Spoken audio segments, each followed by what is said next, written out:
сәлеметсіздер ме? Мен сіздермен Шынайы және Нұрай. Бүгін мен сіздерге Абай атаның 175 жылдығына орай өлеңдер және де тақпақтар айтамыз. Ал кеттік. Ең бірінші алдарыңызда Нұрай, өлсе өлер табиғат, адам өлмес. Өлсе өлер табиғат, адам өлмес. Ол бірақ қайтып келіп ойнап күлмес.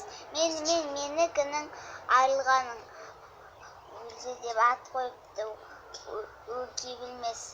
Келесі. Көп адам дүниеге бой алдырған, бой алдырып аяғын көп шалдырған.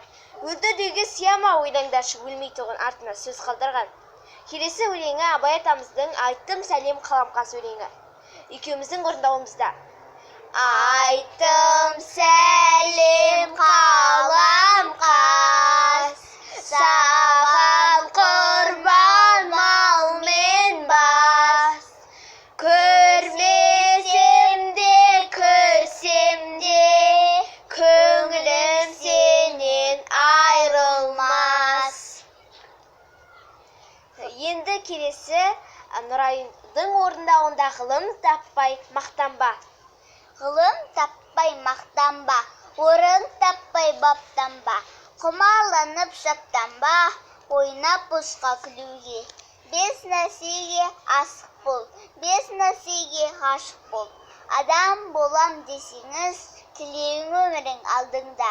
Оған қайғы жесеңіз, өсек, өтірік, мақтаншақ, еріншек екен, мал шашпақ. Бес дұшпаның десеңіз, талап, еңбек, терең ой, қанағат рахым ойлап қой. Жақсылық көрсем ғибратлы, суытып көңіл тыйсаңыз, жамандық көрсем нәбратлы, оны ойға жойсаңыз, ғалым болмай немене, балалықты қисаңыз. Болмасаң да ұқсап бақ, бір ғалымды көрсеңіз, ондай болма қайда деп, айтпа ғылым сүйсеңіз. Дүниеде өзі, малда өзі, ғылымға көңіл бөлсеңіз. Өзің үшін үйренсең, жамандықтан жиренсең, ашыларсың жылма-жыл.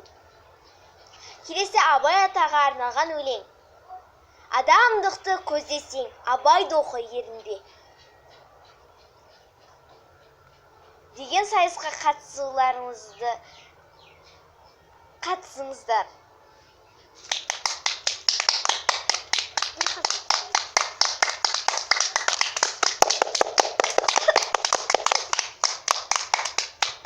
Осымен біздің видеомыз аяқталды.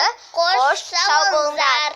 Подписаться деген қызыл батырманы Сұр жазуға айналдыңыздар. және де лайк басып, комментарий жазып, подписаться басып кетіңіздер.